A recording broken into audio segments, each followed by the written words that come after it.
Je vous fais part de mon expérience par rapport au Covid-19 qui s'est exprimée en 3 phases. La première, où je ne pouvais pas ou ne voulais pas croire que j'étais dépistée positive au Covid, car trop peu de symptômes.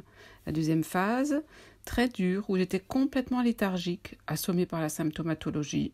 Hypothermie, hyperthermie, frissons, courbatures, quinte de toux, interminable, perte du goût et de l'odorat.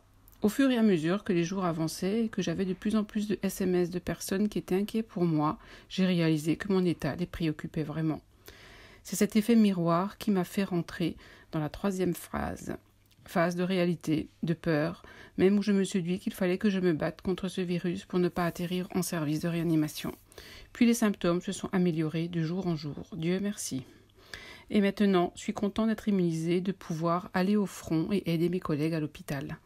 C'est pour cela également qu'en ayant participé à la danse de l'art virus de Laurine, j'étais plus dans le ressenti des vagues que dans le combat du virus.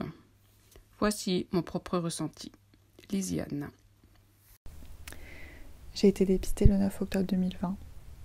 Une semaine auparavant, on s'était retrouvée avec ma classe chez une amie. On voulait faire la fête, tout simplement. C'était le vendredi 2 octobre 2020. Le samedi, donc le lendemain, un ami à nous présent à la soirée nous fait savoir qu'il a des symptômes et qu'il va se faire tester. Le lundi, la réponse tombe. Il est positif. Par conséquent, on était tous cas contact. Donc on a dû se mettre en septaine, à l'issue de laquelle on se ferait tous tester pour savoir si on l'avait attrapé. Je n'avais aucun gros symptôme lors de ma semaine de septaine, si ce n'est un léger mal de gorge, donc j'étais persuadée d'être négative. Il faut savoir que je vis en colocation avec un couple de cinquantenaires dont une personne à risque. Alors on a pris toutes les dispositions nécessaires lors de ma septaine pour ne pas être en contact. Je suis restée dans ma chambre du lundi au vendredi. On a de la chance, on a 2 salles de bain, donc j'en utilisais une d'entre elles et eux l'autre. Je désinfectais tout ce que je pouvais toucher dans la cuisine. Et les seuls moments où j'en sortais, c'était pour me doucher, manger et aller aux toilettes.